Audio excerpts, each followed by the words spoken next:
this is what's dead. And yeah, I can see here this transistor as hot, so that's why it's not working anymore. You can see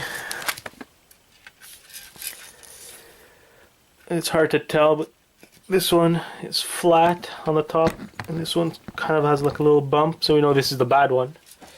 So definitely a power supply issue. This is metal, so obviously, or metal, obviously it's metal, meaning steel. So no aluminum or anything there. Let's take out the power supply. See if there's anything else in there. Take a closer look.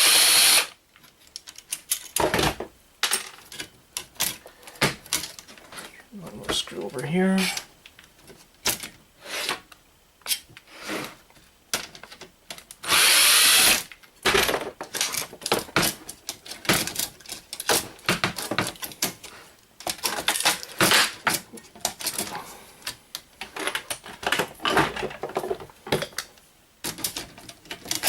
There you go. Take out the wires. So, this is the power supply. Obviously we've got some copper here. If you want to break it up, same thing here. Break it up, take out the copper. If not, we have some copper bearing motors. A little bit of copper here. Some aluminum.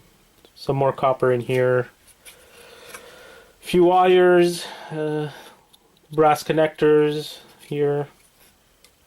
Other than that, the rest of it is pretty much low grade. Nothing too special there. Alright, so you have some wire here with gold pins. Gold pins. I've actually been collecting gold lately. Not from fingers or anything, but from wires, because I get quite a few wires similar to this and some other nice gold bearing material that's small enough to store instead of, you know, piles and piles of fingers and everything. I'm collecting them. I'll make a little video on what I've collected, hopefully get some information of what you guys might think is the best way to get the gold out of there.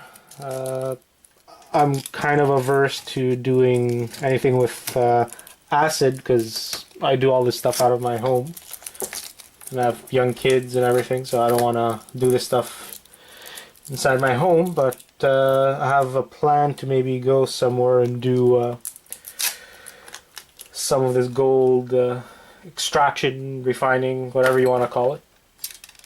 So I'm gonna put up a video soon to show you guys what I've been hoarding. And maybe you guys could tell me what you guys would do at my place.